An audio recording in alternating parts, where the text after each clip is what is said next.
할렐루야. 오늘의 말씀을 펴겠습니다. 누가복음 13장 22절로부터 30절까지입니다.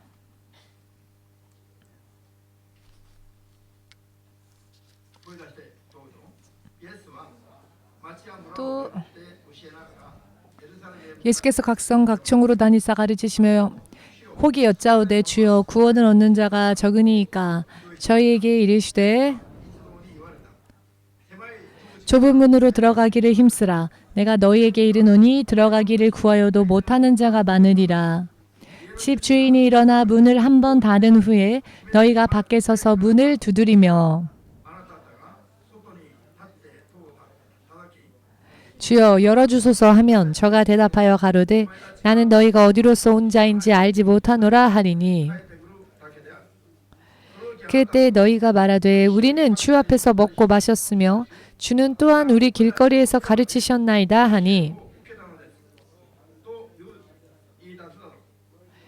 저가 너희에게 일러 가로되 나는 너희가 어디로서 왔는지 알지 못하노라.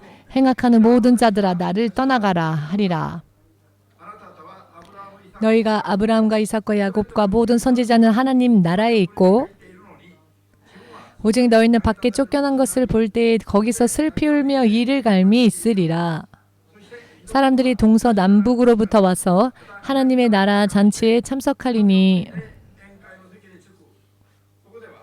보라 나중된 자로서 먼저 될 자도 있고 먼저 된 자로서 나중될 자도 있느니라 하시더라. 아멘. 주 되신 하나님, 오늘도 주의 성령이 은혜 안에서 주께서 비춰주신 예수님의 이름을 비추심의 단계에서 예수를 주라 고백한 단계부터 더 나아가 하나님의 뜻을 쫓아가는 믿음 생활을 할 수 있도록 그 도우심을 구하여 주의 성령의 능력을 약속해 주신 하나님의 약속 안에서 살고자 하는 주의 자녀들이 실로 주의 이름을 부른 결과로서 하나님 나라를 반드시 받는 믿음으로 더욱 전진할 수 있도록 이 예배를 통하여서 도와주시옵소서. 주의 이름을 부르면서도 하나님 나라에 들어가고자 원하면서도 많은 이들이 결과적으로는 들어가지 못하게 되어버린다라고 하신 예수님의 가르침이 오늘날 얼마나 많은 사람들 사이에서 가볍게 취급당하며 구원에 이르는 기준으로부터는 배제되어져 버렸는지 명확하게 이와 같은 현실을 깨닫게 하여 주시옵고 진실로 구원주 예수께로 온전히 돌아갈 수 있도록 마지막까지 주의 성령으로서 한 사람 한 사람을 감동시켜 주시옵고 깨닫게 하여 주시옵소서. 예수 그리스도의 이름으로 기도드리옵나이다. 아멘.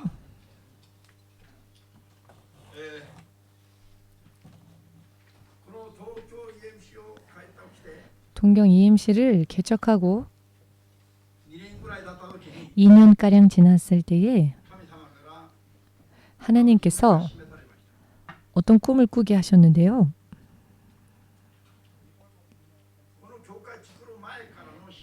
교회를 개척하기 이전부터 알고 지내던 어떤 저보다 더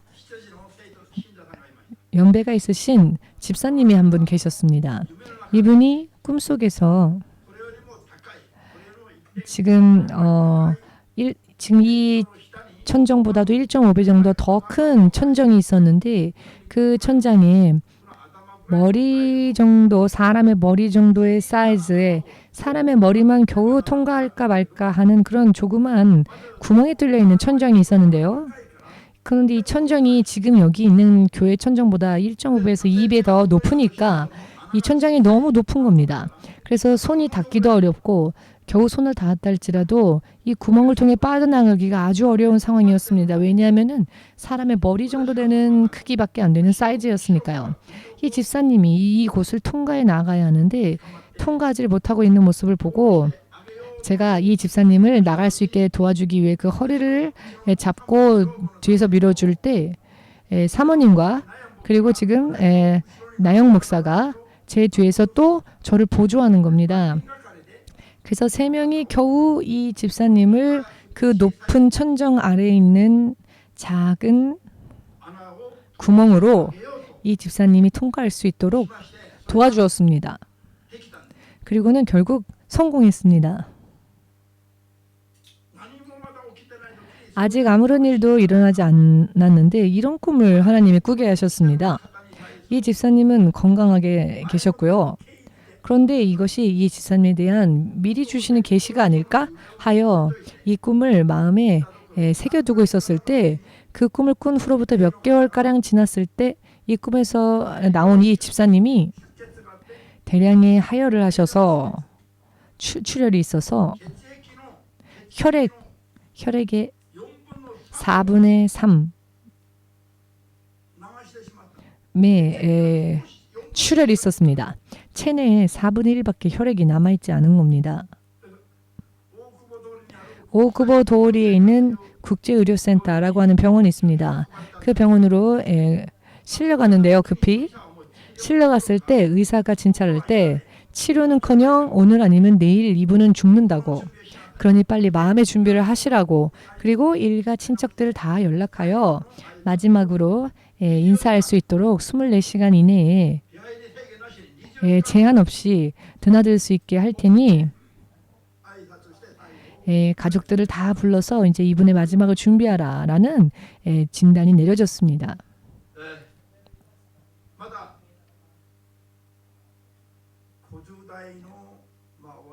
아직 50대 후반가량의 아직 세상을 떠나기에는 아까운 그런 연령이셨는데 갑자기 돌연 이런 일이 일어났습니다.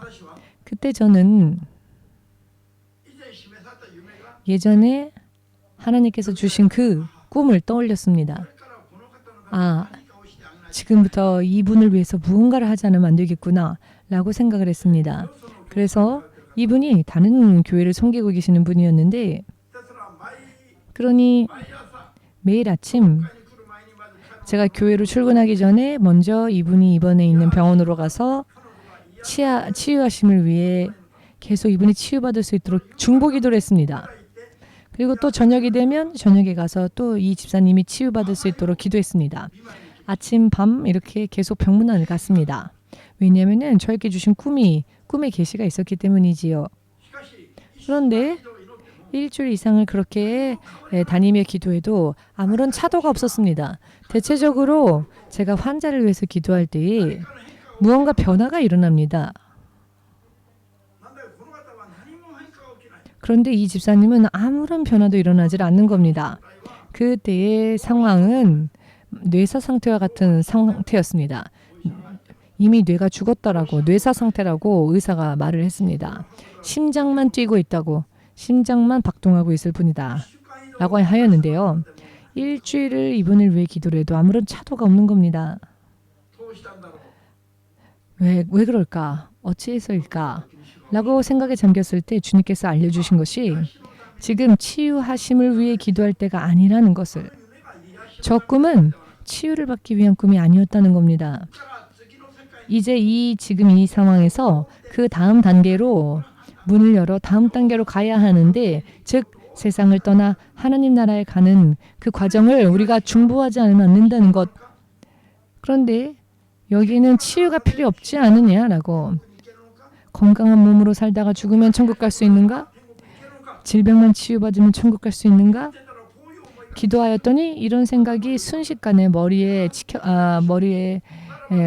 생각이 떠올랐습니다. 자, 그렇다면 무엇을 위해 기도해야 하는가? 이분의 마지막 남아있는 죄의 회개까지 다 이루어지도록 기도해야겠다라고. 건강한 채로 살다가 지옥 가는 사람도 있으며, 병상에서 고통받다가 그 마지막에 죄를 회개하고 천국 가는 사람도 있습니다. 그때 저는 정말로 눈에서 비늘이 벗겨진 것처럼 환하게 눈앞에 보이는 것과 같은 느낌이었습니다. 과연 이런 의미였구나라고. 그래서 그때부터는 이 집사님이 회개하고 온전히 하나님 나라에 갈 수 있는 준비가 되어지도록 그 영혼을 위해 기도했습니다. 그런데 기도를 바꾸는 순간부터 기도 내용을 바꾸고 이분의 머리에 손을 얹거나 혹은 배에 손을 얹고 기도를 하면 기도의 내용을 바꾸고 난 후에 기도를 한 순간부터는 변화가 있었는데요. 제가 손을 얹고 기도하면 이분이 온몸을 떨면서 반응을 보이는 겁니다. 기도하면. 그런데 기도하지 않으면 아무것도 없습니다. 그런데 기도해주면 반응을 보입니다. 시체처럼 누워있던 사람이 회개를 위하여 중보할 때 이분이 몸을 떱니다. 이 광경을 본 모두가 놀랐습니다. 매번 기도할 때마다 이랬습니다. 그런데 열흘이 지났을 때에는 의사가 하루 이틀 만에 죽을 거라고 했던 사람이 열흘이 지나도 죽지를 않으니 계속 이런 상태가 계속되어질 뿐이니까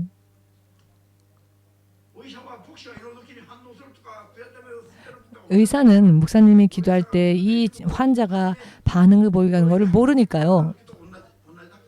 다만 눈에 보이는 형태는 처음 신뢰했을 때와 다름이 없는 상황이니까 이 의사가 말하기를 더 이상 생명을 연명하기 위한 장치는 필요 없지 않느냐. 그러니 생명 연장 장치를 전부 다 제거하자.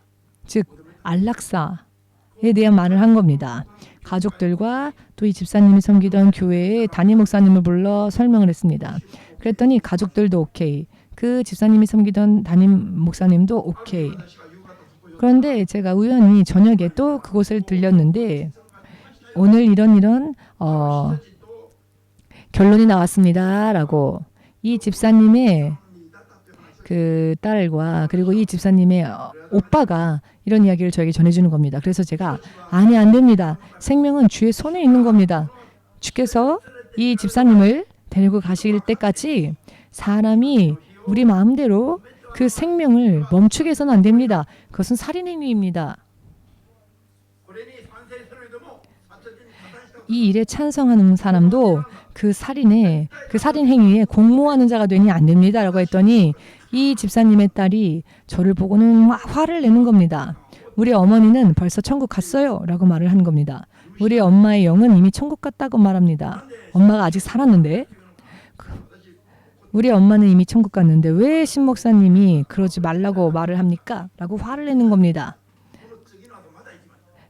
그러나 그날은 그렇게 돌아가고 그 다음날 다시 찾아갔습니다. 그랬더니 그 환자의 오빠가 저를 기다리고 있었습니다.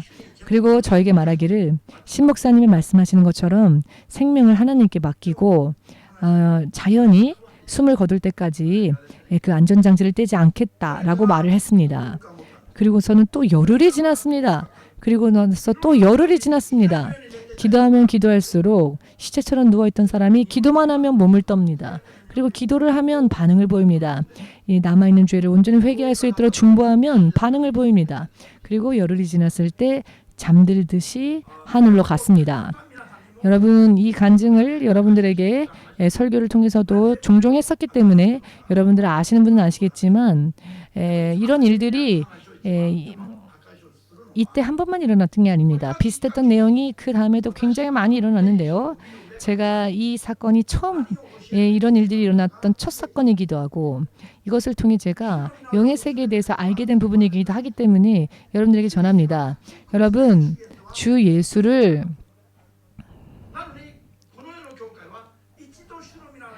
주 예수를 믿는다고 말만 하면은 저절로 구원을 얻는 게 아닙니다.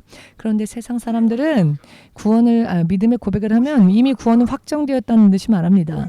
만일 이분이 병원과 의사와 그 환자의 가족들과 모두가 다 생명의 그 연장 장치를 다 빼서 이분이 편히 갈 수 있게 하자라고 했을 때 만일 그런 일이 그대로 일어났다면 이분이 아직 하나님 나라에 갈 영적 준비가 되어 있지 못하고 죄의 회개가 아직 끝나지 않았는데 가족들과 그 환자의 가족들과 그 주위의 사람들이 그의 생명을 멈췄다면 어떻게 됐었을까요? 그럼에도 불구하고 이분이 천국 갈 수 있었을까요? 의학적으로는 하루 이틀도 못 산다라고 저 유명한 병원에서 진단했습니다. 그런데 그 진단했을 때 10배를 살다 갔습니다. 결국 20일을 살았네요. 의학을 10배 넘기는 생명력으로 그가 하나님 나라에 바로 가지 않았던 것은 마지막에 준비해야 될 것이 있었던 겁니다.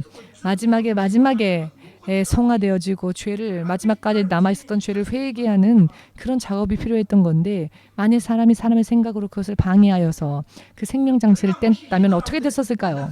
그런데 이 일이 이분에 대한 이야기가 아니라 만약 여러분 자신에게 그런 이야기가 일어난다고 한다면 여러분이 그런 과정을 겪고 있는데 여러분의 주위의 사람들로 인해 여러분들의 생명이 떨어지게 된다면 여러분들은 어떻게 하시렵니까? 여러분들이라면 나중에 곰곰이 생각해 보니 이 사건은 성경 전체에 있어서 구원에 이르는 믿음은 어떠한 믿음인가? 이것을 풀 수 있는 키워드라는 것을 알게 되었습니다. 아멘 되십니까? 천국이 가까이 왔습니다. 혹은 우리가 그 천국에 가까이 갔다고 합시다. 그때 무엇이 필요한가? 귀신 쫓는 능력, 병 고치는 능력일까요? 아닙니다. 그 천국에 들어갈 수 있는 준비가 되어야 합니다. 그 천국에 들어갈 수 있는 준비라고 하는 것은 금, 은, 부와 보석으로 명예, 권력으로 할 수 없습니다. 연단하고 단련한 건강한 육신으로 할 수 있는 것도 아닙니다. 죄를 떠나 거룩한 하나님의 자녀의 상태가 되어 예수님의 이름으로 이것이 이루어진 자, 성화되어진 자, 거듭난 자가 가까이 온 천국에 들어갈 수 있노라. 오늘 주님께서 본문 말씀을 통해 말씀하셨습니다. 어느 심판 때에 주께서 천국의 문을 닫아버리신다면 천국의 문에 들어간 자가 있는가 하면은 문 밖에서 계속 문을 두드리며 주여 주여 문을 열어주십시오라고 나중에 소리 지르는 자도 있다고 오늘 본문 말씀을 통해 주님께서 말씀하지 않으셨습니까? 그때 주 예수께서는 나중에 문을 두드리는 자에게 뭐라 말씀하셨습니까? 너희는 어디로부터 왔느냐? 나는 너희를 도무지 알지 못한다. 나로부터 떠나가라. 라고 예수께서 그렇게 말씀하신답니다. 그때에 너희는 나중에 문이 닫혀지고 난 뒤에 와서 그 문을 두드리는 너희는 천국의 바깥에서 바깥으로 쫓겨나 그곳에서 슬피 울며 이를 갈미 있으리라 라고 하셨습니다. 이렇게 말씀을 하셔도 자 여러분 그러면 저들이 말하기를 우리도 주여 주여 주여 주를 부르고 주와 함께 먹고 마시지 않았습니까? 라고 할 것이다 라고 주께서 말씀하실 때 그 광장에서 우리도 그 말씀을 받았습니다 라고 말할 것이다. 자, 즉 이 사람들은 예수님을 믿은 사람들이라는 겁니다. 예수님을 믿고 예수님과 함께 먹고 마시고 예수님의 가르침의 일부를 또 듣고 또 그 가르침대로 행하기도 하고 했던 사람이라는 겁니다. 그러나 그럼에도 불구하고 불법이 아직도 남아있기 때문에 천국의 바깥으로 던지어진다라고 주께서 명확하게 말씀해 주십니다. 오늘의 본문 말씀만 생각해 보아도 얼마나 오늘날의 교회가 실로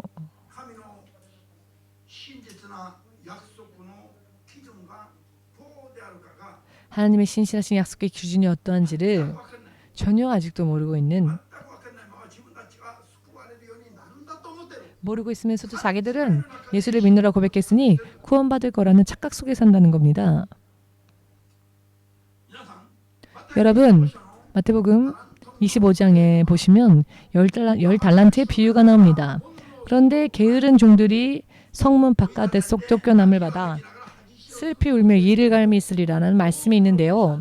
이 부분에 대해서 많은 목사님들이 어떻게 설교하는지 아십니까? 달란트의 비유는 먼저 상급에 대한 이야기이다. 상급을 많이 받을 것이냐 상급을 조금 받는 것이냐의 이야기이다. 그러니 문 밖으로 던져져서 슬피 울며 이를 가는 자들이란 받을 상급이 적다 혹은 받지 못해서 상급을 받지 못해서 분해서 우는 것이다 라고 설교하는 사람들이 많습니다. 그리고 천국은 문 밖도 있으며 문 안도 있다 라고 말을 합니다. 이런 이야기는 듣자마자 사단아 물러가라 라고 말하십시오. 나는 예수께서 계시는 천국에 들어가기만 해도 만족합니다. 저는 성문 바깥이라도 상관없습니다. 저는 면류관 안 받아도 좋습니다. 왕 안 돼도 좋습니다. 천국의 백성으로 헤아려지는 것만으로도 좋습니다. 라고 말하면서 성문 바깥에도 천국 안에도 성문 밖이 있다라고 말합니다. 그런데 예수께서 말씀하시길 천국 안과 천국 밖이라고, 그 나라 안과 그 나라 밖이라고 말씀하십니다. 그 나라란 먼저 어두운 곳이 일절 없는 곳입니다. 왜냐하면은 태양빛이 빛나는 곳이 아니라 태양빛에는 그림자가 있죠? 어두운 면이 있다는 겁니다. 그러나 천국에는 이미 태양도 별도 달의 빛도 없어지고 예수님 당신께서 해와 같이 되셔서 그림자조차 어두운 곳조차 전혀 존재하지 않는다는 것을 믿으신다면 아멘으로 주님께 영광 돌리시기 바랍니다. 그리고 분하고 슬퍼서 우는 눈물이 존재하지 않는 곳이 하나님 나라입니다. 그 나라에는 오직 감사와 기쁨의 눈물밖에는 없습니다. 이것을 믿으셔야 합니다. 분해서 이를 갈고 슬퍼서 이를 갈고 하는 그런 나라가 아니라는 겁니다. 천국은. 아멘 되십니까? 여러분, 동일한 말씀을 읽으면서도 해석을 어떻게 하느냐에 따라 운명이 갈라질 정도로 육신을 떠나는 순간까지라도 우리는 잘 깨달아야 합니다. 뇌사 상태가 되었다 해도 상관없습니다. 회개하면은 그 영이 회개하면은 찬스가 있다는 것을 확신하십시오. 그러나 죄가 남아있는 한 아무리 오체 건강해도 오체 만족 건강해도 그것만으로 하나님 나라에 들어갈 수 없음을 기본적으로 알아야 합니다. 아멘 되십니까? 기본적으로 알아야 합니다. 예수님을 믿는 목적이 무엇입니까? 육체의 마지막 후에 구원받기 위함입니다. 구원에 이르지 못하는 믿음이라면 의미가 없지 않습니까? 저는 50여 명 이상 세상을 떠나는 마지막 사람의 그 마지막을 보았습니다. 헤아려 보니 52명이더라고요. 물론 마지막에 구원으로 회개에 인도하여 구원받은 분들이 더 많습니다만 그중 몇 명은 확실하게 눈빛이 바뀌고 안색이 바뀌고 낯빛이 바뀌며 이런 말씀, 회개해야 합니다 라는 말씀을 전할 때 낯빛을 바꾸며 화를 내고 그 중에 어떤 분은 잘 알던 사이였기 때문에 나중에 돌아가셨다는 이야기를 듣고 장례식이라도 가려고 했는데 하나님이 장례식조차도 가지 못하게 하셨습니다. 알기 쉽게 말하면 어떤 분은 죽기 전에 자기 친구에게 전화를 걸어서 자기는 귀신을 쫓아간다라고 이야기를 하고는 죽은 분도 있었습니다. 이분은 한 달 이상 하루에 30분 혹은 1시간씩 계속 당신은 이런 부분을 회개해야 합니다. 당신이 암에 걸린 이유는 이것이고 그 암이 또 재발된 것도 이것 때문이니 이런 죄를 회개하십시오. 그러면은 병이 치유받을 겁니다. 혹 그렇지 않다 할지라도 천국 갈 수 있습니다. 라고 해도 왜 그게 죄입니까? 라고 오히려 반발하며 회개하려 하지 않았습니다. 이분이 마지막에는 하나님을 떠났고 자기가 자기 입술로 자기 지인에게 자기는 지금부터 귀신 쫓아간다 라고 말을 하고는 이분이 숨을 거뒀습니다. 여러분 이런 영적인 것들을 경험한 적 없는 분들은 무언가 이야기를 꾸며내는 것처럼 들리실 수도 있겠지만 이런 일들이 제가 20몇 년 동안 목회하면서 만나던 사람들에게 실제로 일어났던 이야기들입니다.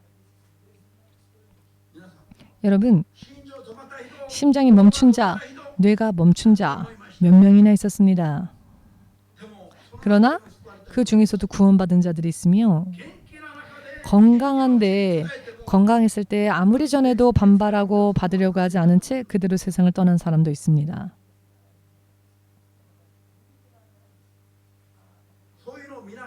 이와 같은 광경을 보며 성경의 말씀이 더 확실하게 보였습니다. 성경의 말씀은 중간이란 게 없습니다. 흑이냐 백이냐 생명이냐 심판이냐 요한계시록 3장 15절 이하 보시면은 주의 영이 이렇게 말씀하십니다. 너희는 차든지 덥든지 하라 라고. 미지근한 것은 미지근한 자 그런 자는 주께서 토해내리라 라고 말씀하셨습니다. 믿으십니까? 오늘 주와 함께 먹고 마시고 한 자들이 주의 가르침을 받고 있었던 자들이 아직도 불법이 남아있는 채 심판 때까지 가게 되면 문이 닫혀져 버립니다.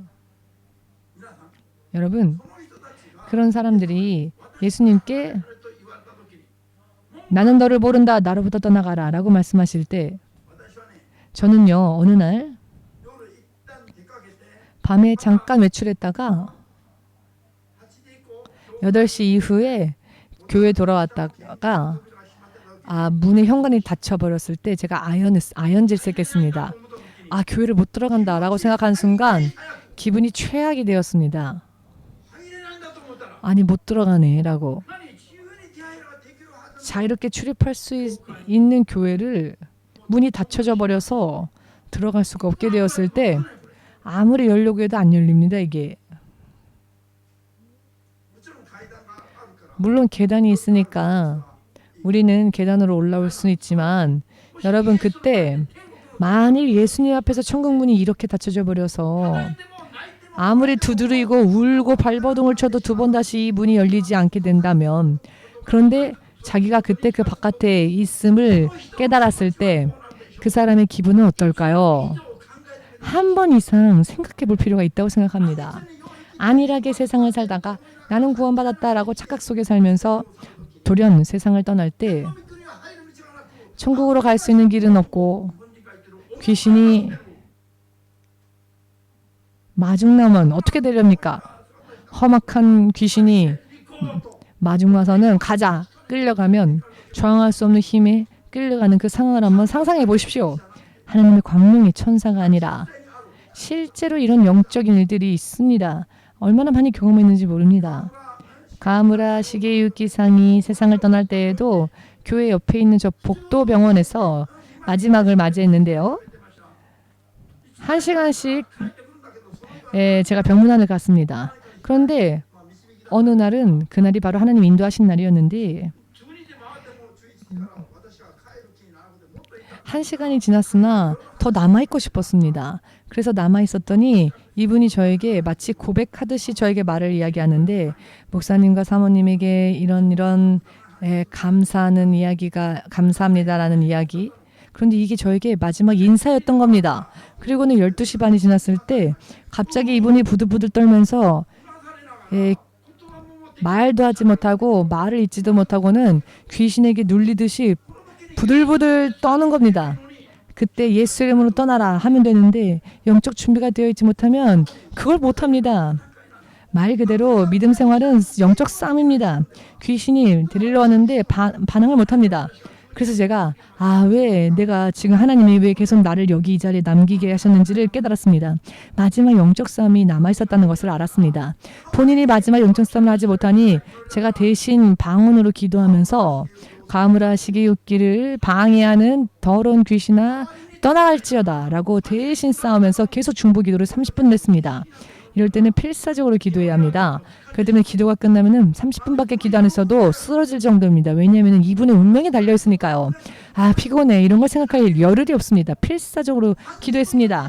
30분 이상 기도했더니 겨우 귀신이 떠나가서 이번에는 이분이 굉장히 평화로운 얼굴로 바뀌어서, 그리고는 할렐루야 하듯이 손을 듭니다.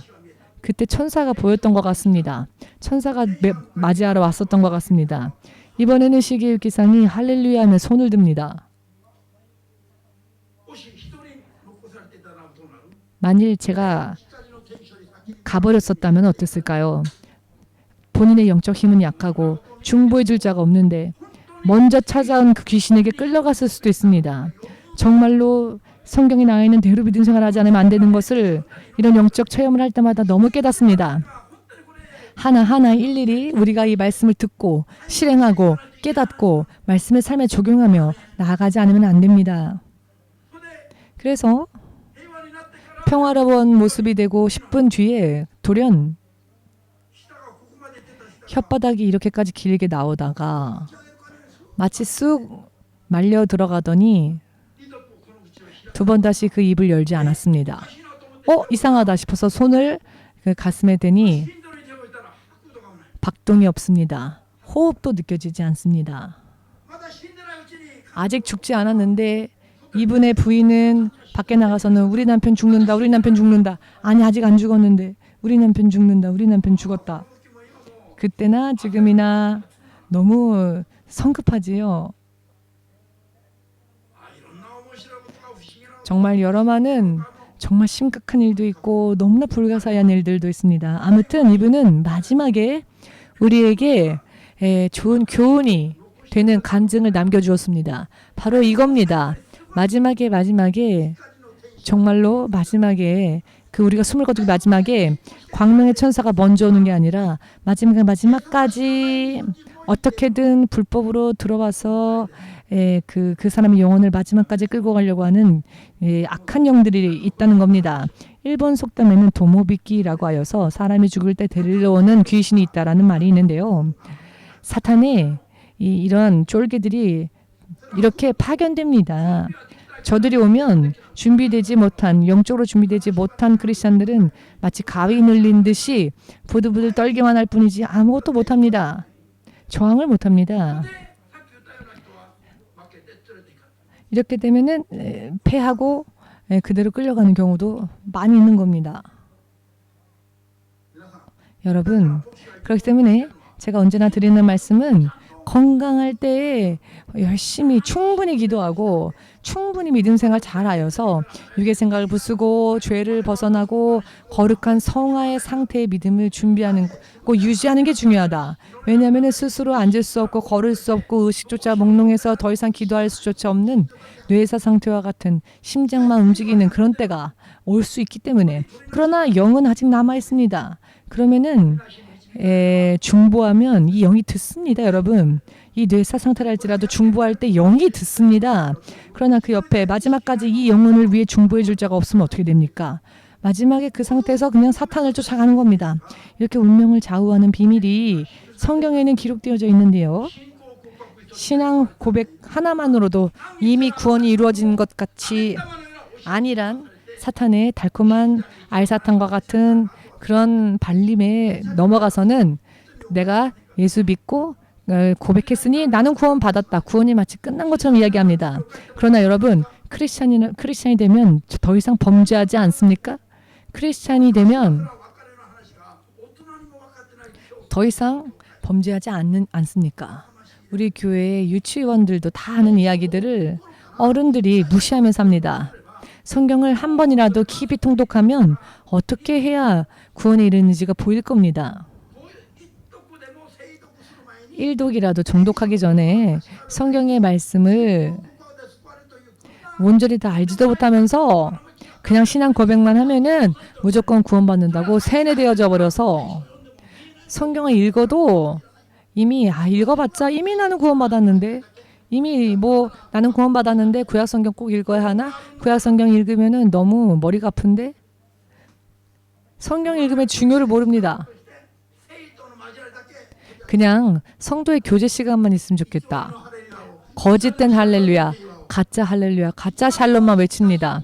가짜 약속만, 근거 없는 위로를 가지고는 서로 위로하고 그러면서 지옥을 향해 갑니다. 그렇기 때문에 주 예수께서 경고하셨죠? 그런 위선적인 믿음을 가진 지도자들에게 말씀하시기를 너희는 한 명의 회심자를 얻기 위하여 산을 넘고 강을 넘고 열심히 전도는 하는데 전도는 열심히 한다. 왜? 전도 열심히 하면 사람이 늘어나면 헌금이 늘어나니까. 왜 안 웃습니까? 이럴 땐 웃어도 좋습니다. 신자가 늘어나면 헌금이 늘어나니까. 전도하는 건 열심입니다. 그래서 많이 사람을 모아놓습니다. 사람을 모아놓고 전도를 열심히 해놓고는 이미 예수를 전도만 하면은 다 천국으로 인도했다라고 생각합니다. 그래서 전도는 열심입니다.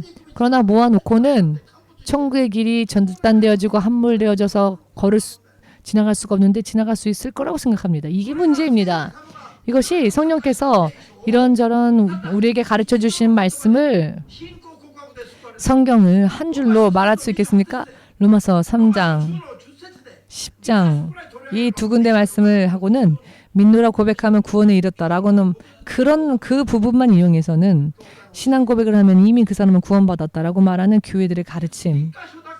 이 두 구절 말씀만 인용해서는 나머지 성경에 기록되어진 말씀들을 헛수고하듯이 헛된 것처럼 그렇게 귀를 기울이지 못하게 만들어버립니다. 이것이 얼마나 무서운 것인지를 여러분 알아야 합니다.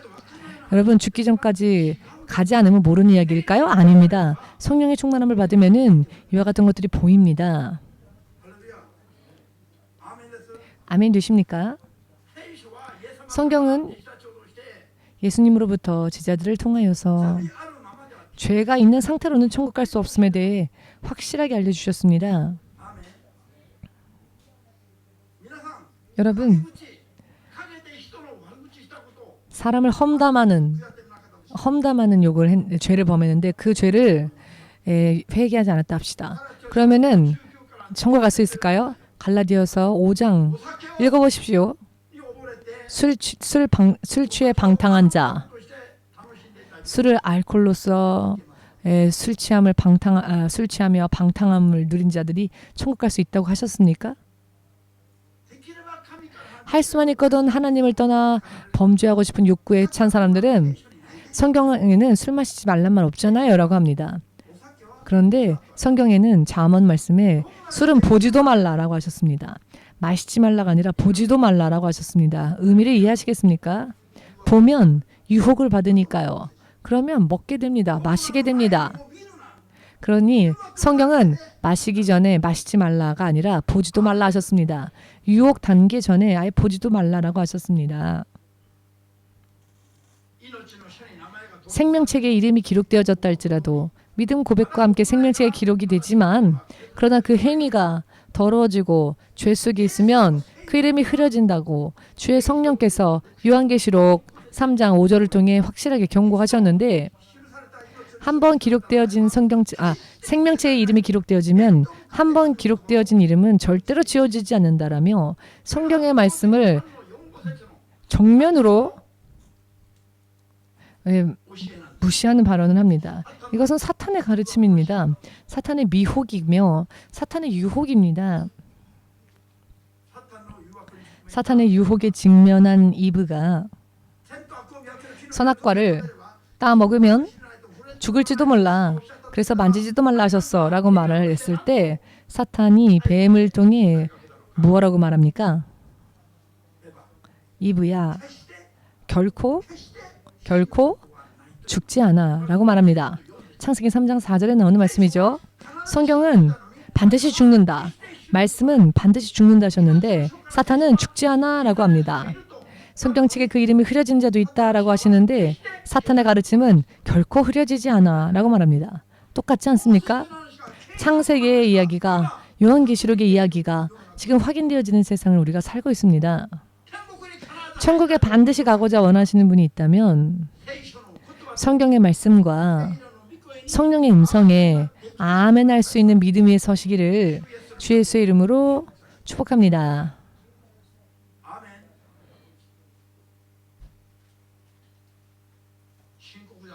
심각하지 않습니까? 심각하지 않습니까?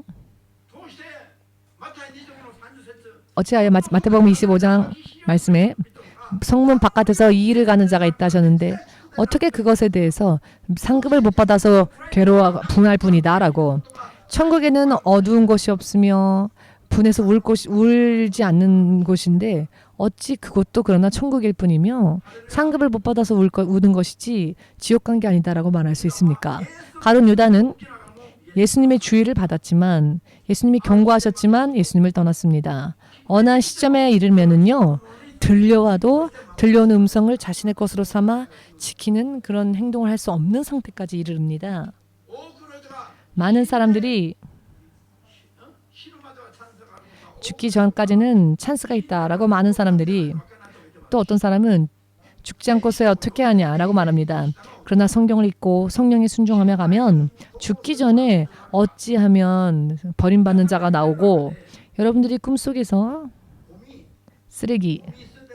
쓰레기장에 자기가 가게 됐다. 혹은 쓰레기장에 불이 붙었는데 내가 그 불에 가까이 갔다. 이런 꿈을 꾼다면 그것은 지옥에 갈 수 있다는 경고입니다. 여러분들이 영적으로 성령과 교제할 수 있는 레벨이 되면 꿈을 통해 또 환상을 통해서도 하나님은 계시를 주십니다. 어찌하여 쓰레기장, 소각장에 가까이 갔는데 쓰레기가 타오르고 있고 왜 이런 이상한 꿈을 꿨지? 하고 꿈을 무시하면은 지금 경고하는 그 죄에 대해서 깨닫지를 못하고 그래서 회개하지 못하면은 그대로 쓰레기 소각장, 이것은 소각장은 지옥을 비유하는 곳이죠. 그곳에 갈 수 있다는 겁니다. 의미를 이해하시겠습니까? 오늘날에는 이와 같은 이야기를 하면 이상하다고 말합니다. 왜냐하면 영적인 것을 너무나 모르기 때문에 그렇습니다. 여러분들이 화장실에 가거나 예를 들면은 세탁을 하거나 그런 꿈을 꿔도 그것이 무슨 뜻인지를 모르는 사람들이 있습니다. 꿈을 무시하면 오늘 본문 말씀처럼 문이 닫혀진 다음에 문을 두드리는 자가 됩니다. 왜냐하면 죄가 있으니 회개하라라는 경고의 메시지인데 그걸 깨닫지 못하면 죄를 회개치 못하고 죄를 찾아내려 하지 않고 죄가 끝까지 남아있게 되면 나를 떠나라라고 하나님께서 결과적으로 버리신 자들이 나오는데 그들은 막상 저들은 우리가 20년, 30년, 40년 교회를 다니지 않았습니까? 오늘 본문 말씀에 나오는 그들이 그렇게 이야기하지 않습니까? 우리가 주님과 함께 먹고 마시고 하지 않았습니까? 제가 주의 말씀을 들었습니다. 설교를 들었습니다. 라고. 그런데 왜 주님은 저들을 모른다 하셨을까요? 저들은 신앙 고백의 정도가 아닙니다. 그들은 믿음 생활을 했습니다. 그런데도 불구하고 주님이 왜 그들을 나를 떠나라, 나는 너를 모른다라고 하셨을까요? 죄를 회개치 않기 때문입니다. 죄를 계속 가지고 있기 때문입니다. 예수님을 믿은 순간 저절로 모든 죄에서 이미 자기가 완벽하게 벗어난 것 같다고 생각해 하는 것은 사탄의 전략입니다. 만일 정말 그렇다면은 이렇게 두꺼운 성경이 필요 없었겠죠. 예수님은 말씀하셨습니다. 믿는 형제 자매라 할지라도 죄를 경고했을 때 그 죄를 회개하면 다시 받아들여라. 그러나 회개치 아니하면 이방인처럼 여겨 버려라. 누가복음 17장 말씀을 읽어보십시오. 예수님의 가르침을 정면으로 부정하는 듯한 교회의 교리가 많은 이들을 전도해 놓고 난 뒤에는 많은 자들을 지옥으로 던져버립니다. 여러분 이것은 주께서 마태복음 17장에서 주님께서 그렇게 말씀하셨습니다. 이것은 믿지 않는 자들에 대한 경고가 아니죠. 믿지 않는 자들은 경고할 것도 없습니다. 이미 심판받았다고 했습니다. 이미 믿고 난 뒤에도 또 죄를 떠나려 하지 않는 자들을 향한 경고의 말씀이라는 것입니다. 아멘 되십니까? 많은 자들이 신앙의 경력이 긴 것에 대해서 안심합니다. 내가 이렇게 긴 시간 주님을 섬겼기 때문에 자기 나름대로는 주님을 섬겼다고 생각하니까 자기는 구원받는다라고 생각합니다. 성령 받았으니까 구원받았다. 세례 받았으니까 침례 받았으니까 신앙 고백했으니까 나는 구원받을 것이다. 나는 많은 기사와 표적도 행했으니까 구원받았을 것이다. 나는 많이 전도했으니까 구원받았을 것이다. 사도 바울을 통하여 말씀하십니다. 많은 이들 전도하고 난 뒤에 행여나 나에게 죄가 남아있어 내가 하나님의 앞에서 실격자가 될까봐 사도 바울은 스스로 자기가 하나님 앞에 실격자가 되지 않기 위해서 노력한다 하셨습니다.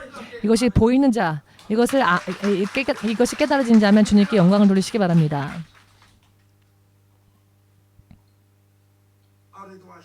어떤 사람은 죽기 전에 많이 기도하여서 하나님으로부터 말씀을 받아 이런 죄가 아직 해결되어지지 않았으니 이런 죄를 회개해야 합니다. 라고 인도하라는 계시를 받아 찾아갔는데 제가 말을 하려고 하면은 자기가 말을 가로채서 자기가 이야기합니다. 제가 또 다시 하나님 말씀을 전하려고 하면 자기가 제 말을 막아버리고는 자기가 설교를 합니다. 1시간 동안이나 계속 제가 2번 말씀을 전하려고 했지만 이분이 도저히 들으려고 하지 않고 자기 주장만 말씀을 하는 겁니다. 이 사람의 마지막 모습을 주께서 어떻게 저에게 보여주셨느냐면은 어두운 곳에 사람이 가서는 안 될 어두운 곳에 갔는데 딸이 이렇게 머리를 앞으로 내린 딸이 슬피 흐느껴 우는 겁니다. 이 세상을 보고 싶지 않답니다. 이런 세상을. 왜냐하면 실망했답니다. 머리를 앞으로 다 이렇게 해놓고는 긴 머리를 앞으로 다 이렇게 늘어뜨려 놓고는 우는 겁니다. 그래서 아, 이분이 구원받지 못했구나. 왜 구원받지 못했는지에 대한 이유를 알았습니다. 제가 2번 기도해서 하나님의 말씀을 받아 그 말씀으로 권면하려고 하였는데 저의 말을 거절하는 겁니다. 아주 친한 것처럼 제 손을 붙잡고 붙잡으면서 맞이했지만 그게 중요한 게 아닙니다. 하나님의 권면의 말을 들어야지요. 그러나 권면의 말을 들으려 하지 않고 자기 이야기만 합니다. 그렇기 때문에 성경에서 말씀하시죠. 듣기에 빨리하고 말하기는 더디하라. 계속 말만 하며 들을 귀를 가지지 못하면 망합니다. 성경의 말씀이 눈앞에서 실현되는 것을 보았습니다. 그러나 심장이 멈추기 전까지도 자기는 천국 갈 거라고 생각했겠죠. 자기는 가장 모범적인 크리스찬이라고 스스로를 자랑했습니다. 이런 죄에 빠져버리면 대체적으로 깨닫기가 어렵습니다. 왜냐하면 스스로를 자랑하고 있으니까요. 성경을 모르면 이렇게 돼버립니다.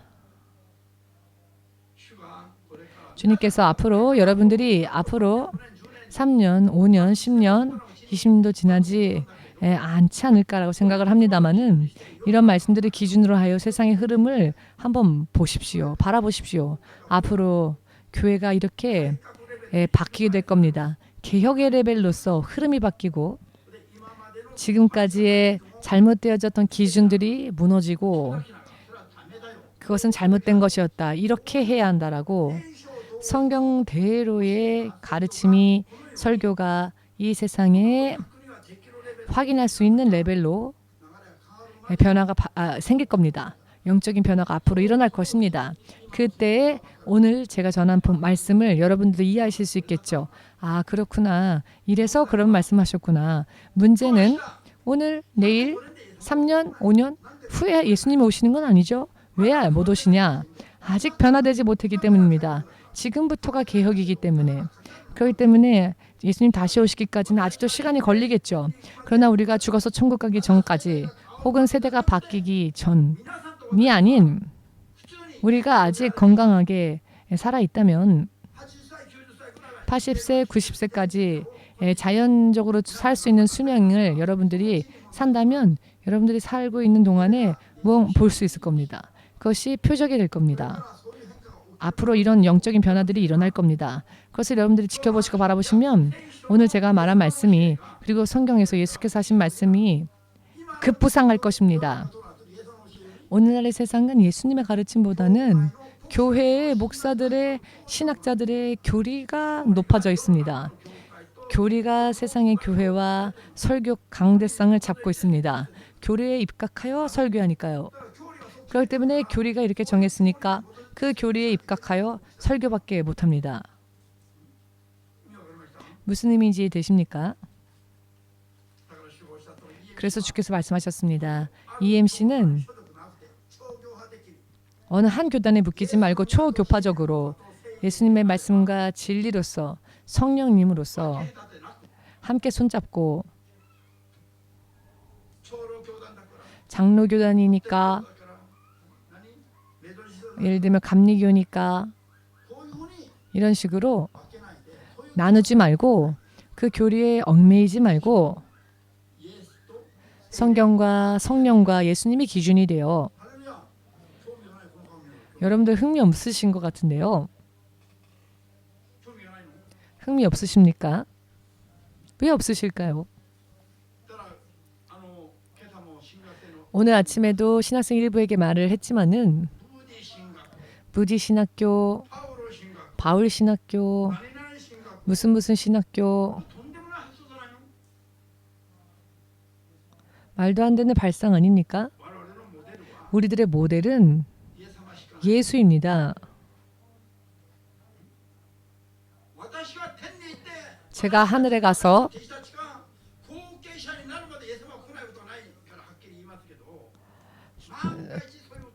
저의 제자 예를 들어서 만약에 저의 제자들이 제가 하늘에 가고 난 다음에 예를 들면 심신학교, 심원석 신학교라든지 이런 식으로 절대 그럴 일은 없겠지만은 그렇게 하지 마시길 바랍니다. 사람의 이름에 신학교에 사람 이름을 붙이지 마십시오.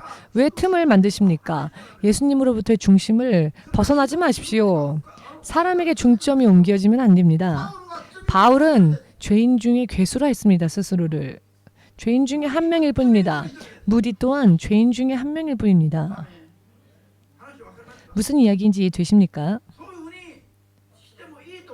이렇게 해도 된다고 생각하니까 자꾸 점점 조금씩 성경에서 멀어지고, 그래서 신학이라는 게 생기는 겁니다. 열심히 학문적으로 연구해서 신학이 나오는데 신학이 나오면 안 됩니다. 왜냐하면 예수님은 학문의 대상이 아닙니다. 학문의 레벨로는 이해할 수 없는 분이십니다. 믿음이 아니고는 가까이 나아갈 수 없는 분이십니다. 아멘 되십니까?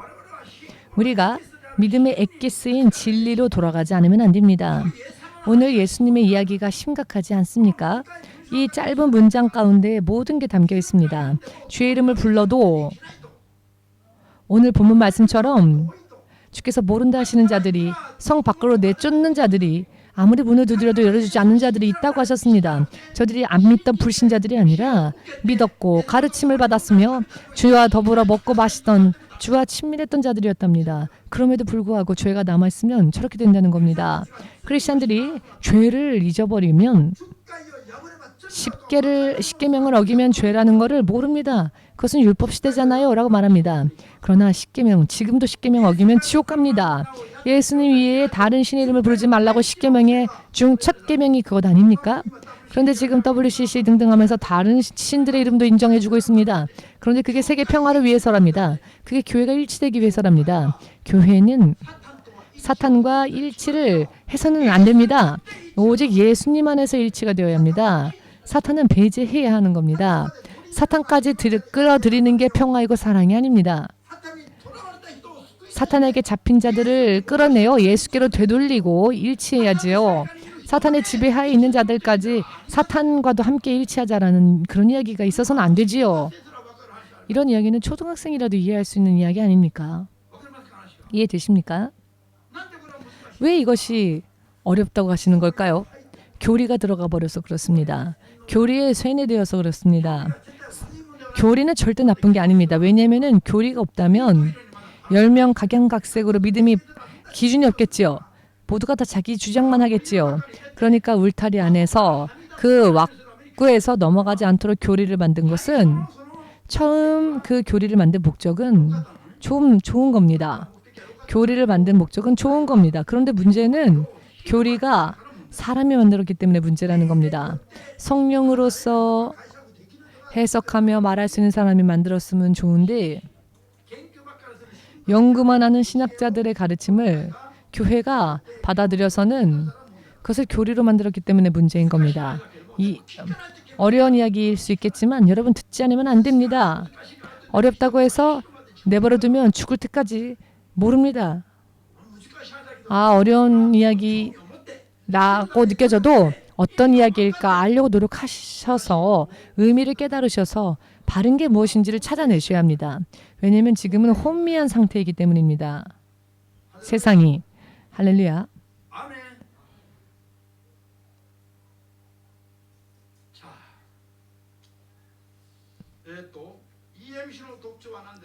EMC의 특징이 무엇입니까? 거듭나서 반드시 천국 가는 믿음을 만들자. 창세기 6장 14절에 나와 있는 것처럼 방주를 크게 만들었다고 해서 구원받는 게 아닙니다. 심판의 때가 다가와 홍수가 났을 때 물이 새버리면 방주를 기껏 만들었음에도 불구하고 그 물속에 침몰해서는 안 되니까요. 방주를 만들 때 방주 속도, 겉도 다 그 틈틈마다 타르를 발라서, 석청을 발라서 아무리 비가 많이 와도 절대로 새어서 방주가 가라앉는 일이 없도록 하나님이 만들라고 하고 노아에게 가르치셨죠. 이와 같이 우리들도 그런 믿음을 만들어야 됩니다. 언제 죽어도 구원받을 수 있는 믿음이라는 것은 죄의 틈을 만들지 않는 것, 죄를 벗어난 거룩한 삶을 사는 것입니다. 천국에 가까이 왔을 때, 혹은 내가 천국에 가까이 나아가려고 할 때, 천국에 가서 내가 그 천국의 시민이 되기 위해서는 내 안에 있는 죄를 회개해야 합니다. 예수께서 말씀하신 이 예수께서 처음 우리에게 전파하신 말씀이 그 말씀 아닙니까? 천국에 가까이 왔으니 회개하라. 바로 이것이었습니다. 회개하라. 천국이 가까이 왔다. 말뿐이 아니라 행함과 진실함으로 하나님을 믿는 자가 되라는 겁니다. 이것이 회개입니다. 말로만 용서해 주세요. 용서해 주세요. 그게 회개가 아닙니다. 물론 가장 마지막에는 그런 회개도 하나님 받으시겠지만은 회개합니다. 죄송해요라고 말하면서 계속 삶을 살 때에는 계속 회개의 열매를 맺지 못하는 죄를 계속 거듭 되풀이하는 그런 일을 한다면 그것은 회개가 아니라는 겁니다. 마지막까지 우리는 죄에서 빠져나오기에 몸부림쳐야 합니다. 틈이 있어서 물이 새 방주가 가라앉는 그런 믿음의 방주가 아니라 언제 예수께서 다시 오신다 할지라도 언제 자기가 육신을 떠난다 할지라도 반드시 천국에 갈 수 있는 믿음이란 죄에서 철저히 벗어나는 믿음입니다. 이것을 매일매일 여러분 생각하고 준비하시고 영적 준비하시는 분들은 복된 자들입니다.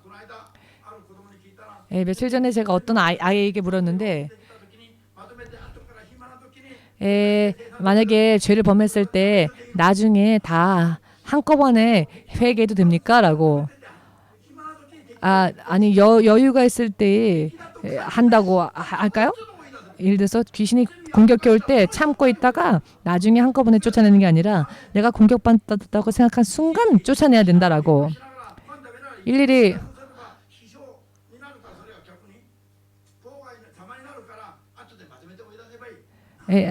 그때 회개하기에는 너무 시간이 없으니까 나중에 한꺼번에 회개한다?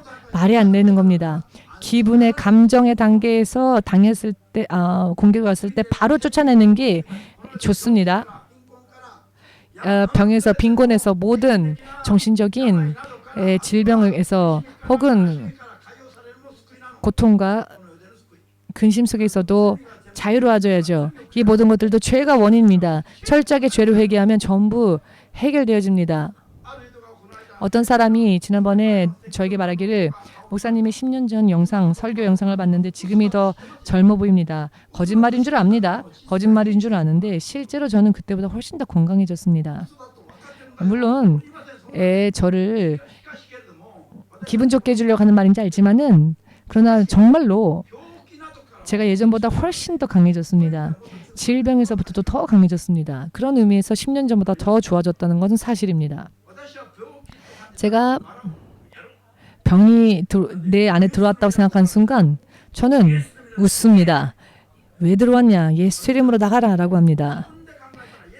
예수님 없이 생각하면 무섭죠. 병이. 이 병이 뭐지? 내가 이 병 때문에 쓰러지진 않을까? 정말 그렇게 생각하면 그렇게 쓰러집니다. 내가 아니라 기준이 예수님과 이 전능하신 성령의 능력을 기준으로 생각하면 병은 파리를 쫓아낼 때처럼 하면 되는 겁니다. 파리님 나로부터 떠나가 주세요 라고 하지 않죠? 파리가 날라오면 어떻게 됩니까? 파리가 날라오면 저리가 라고 두려워하지 않고 손을 내뻗어 쫓아내지 않습니까? 귀신의 공격도 이렇게 쫓아내십시오. 질병도 이렇게 쫓아내십시오. 예수의 이름으로.